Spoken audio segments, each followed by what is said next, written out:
اسلام آباد high court کے ججز کی سینیورٹی تبدیل کرنے کے خلاف 5 ججز کی ریپریزنٹیشن مسترد۔ تحریری فیصلہ جاری کر دیا گیا ہے۔ لاہور ہائی کورٹ سے ٹرانسفر ہو کر اسلام آباد ہائی کورٹ آنے والے جسٹس سرفراز ڈوگر سینئر پیونی جج برقرار ہیں۔ اسی پر بات کریں گے، رضوان قاضی ہمارے ساتھ موجود ہیں۔ رضوان قاضی، آگاہ کی جگہ کیا تحریری فیصلہ جاری کیا گیا ہے؟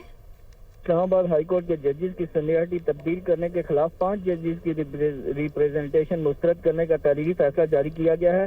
Justice Mohsin Akhtar Kayani, justice Tariq Mahmood Jahangiri, justice Babar Sattar, justice Sardar Ejaz Ishaq Khan اور جسٹس سمن رفعت امتیاز کی جانب سے یہ ریپریزنٹیشن چیف جسٹس کو بھجوائی گئی تھی، جو مسترد کی گئی ہے، اور رجسٹرار کو فیصلے کی کاپی جو ہے وہ متعلقہ ججز کو بھجوانے کی بھی ہدایت کی گئی ہے۔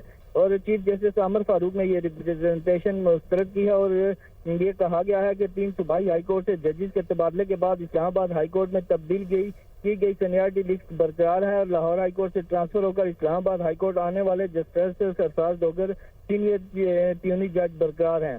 فیصلے میں یہ بھی کہا گیا ہے کہ صوبائی ہائی کورٹ سے ٹرانسفر ہونے والے ججز کو دوبارہ نیا حلف اٹھانے کی ضرورت نہیں ہے۔ ججز کی تعیناتی اور ٹرانسفر میں فرق ہے، دونوں مختلف باتیں ہیں۔ سرحد پار بھارت میں تو ججز کا ٹرانسفر عام بات ہے۔ بھارت کی طرح پاکستان میں بھی ٹرانسفر پالیسی نہیں، لیکن صدر پاکستان قانون کے مطابق ٹرانسفر کر سکتے ہیں۔ بھارتی ہائی کورٹ کے ججز کا حلف کا متن بھی فیصلے میں شامل کیا گیا ہے اور یہ بھی کہا گیا ہے کہ قانون کے مطابق ججز کو دوبارہ حلف لینے کی ضرورت نہیں ہے۔ ججز کے حلف کا متن بھی فیصلے کا حصہ بناتے ہوئے یہ بھی کہا گیا ہے کہ جب جج ٹرانسفر ہوتا ہے تو اس ہائی کورٹ کے جج کے طور پر اسٹیٹس رہتا ہے اور وہ تبدیل نہیں ہوتا۔ آئین کے آرٹیکل 2 سے جج کی ایک ہائی کورٹ سے دوسری میں ٹرانسفر سے متعلق ہے۔ جی بہت شکریہ رضوان قاضی، آپ ہمیں آگاہ کر رہے تھے۔